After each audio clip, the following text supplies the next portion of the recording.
विराट कोहली और अनुष्का है।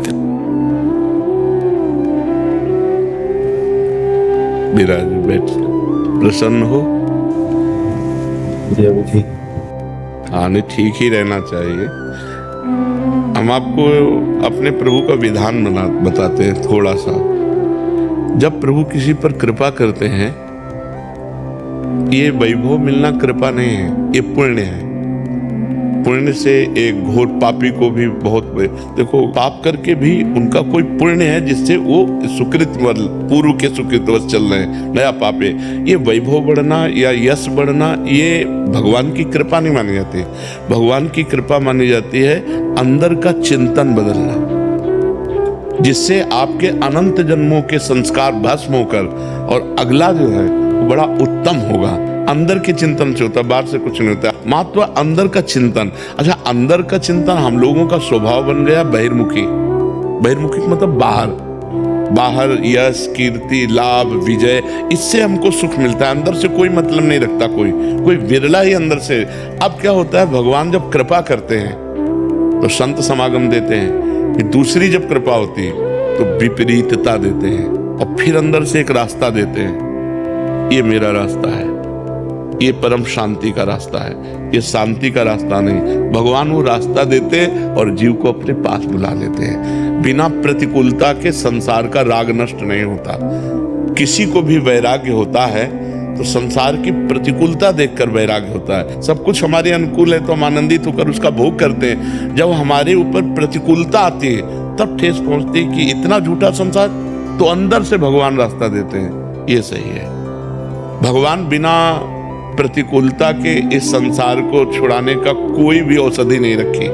आज तक जितने बड़े महापुरुष हुए हैं, जिनका जीवन बदला है, उनको प्रतिकूलता का दर्शन करके बदला है। तो कभी प्रतिकूलता आए तो उस समय आनंदित हो कि मेरे ऊपर अब भगवान की कृपा हो रही है, कि मुझे सतमार्ग में चलने की प्रेरणा मिल रही है। अगर सतमार्ग छूटा हो, ये सब तो एक सेकंड के लिए आप विचार कीजिए।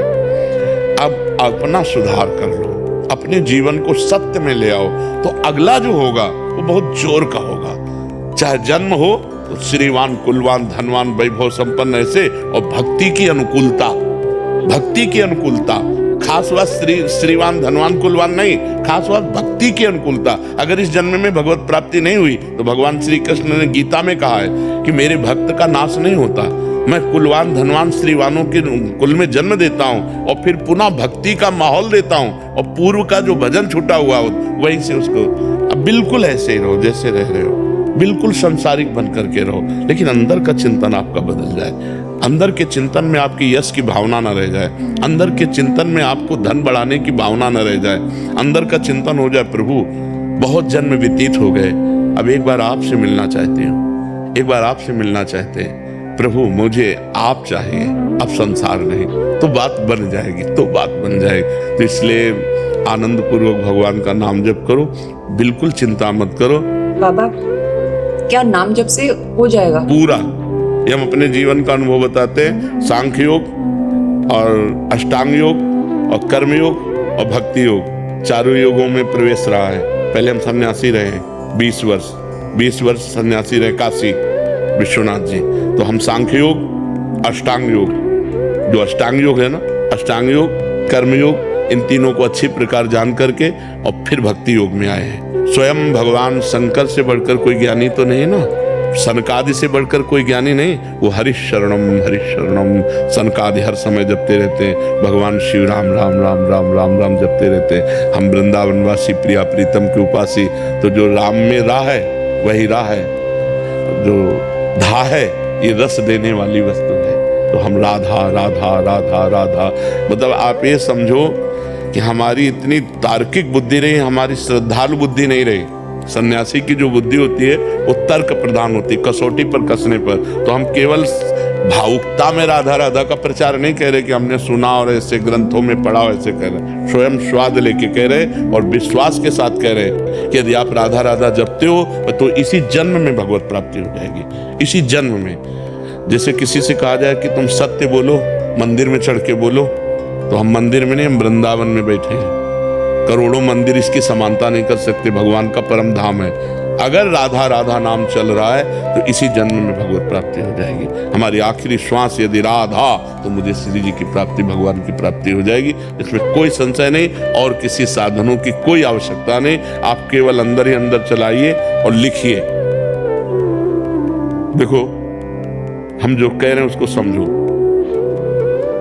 बहुत अधिक नाम जपने की हमें चेष्टा नहीं करनी, कम संख्या हो लेकिन मन लगा करके हो।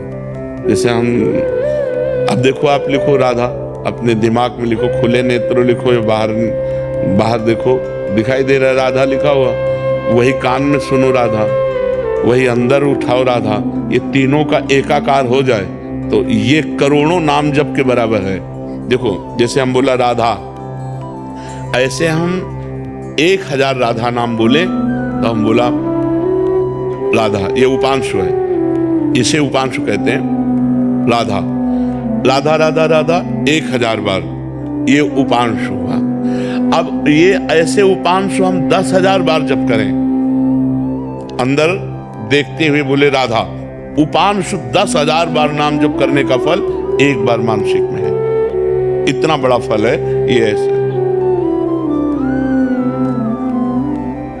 राधा राधा राधा चल रहा है, नेत्रों से हम उसे देख रहे हैं, कानों से उसे सुन रहे हैं। आप देखना कि अगर मन भगेगा तो आप लिख नहीं पाओगे राधा नाम, अगर लिख रहे हो तो मन भगेगा नहीं। तो चाहे 10 बार लिखो, 100 बार लिखो, लेकिन एक अभ्यास बनाओ ऐसा कि कुछ समय शांति से स्नान आदि करके बैठ गए और राधा राधा लिख रहे हैं, उसी का चिंतन कर रहे हैं। इसे अपना जीवन बना लो, फिर आप परिणाम में खुद देख लेना। कोई घाटे का सौदा तो है नहीं, ठीक है। ये सखी को दे दे, ठाकुर शिव जी की है। ये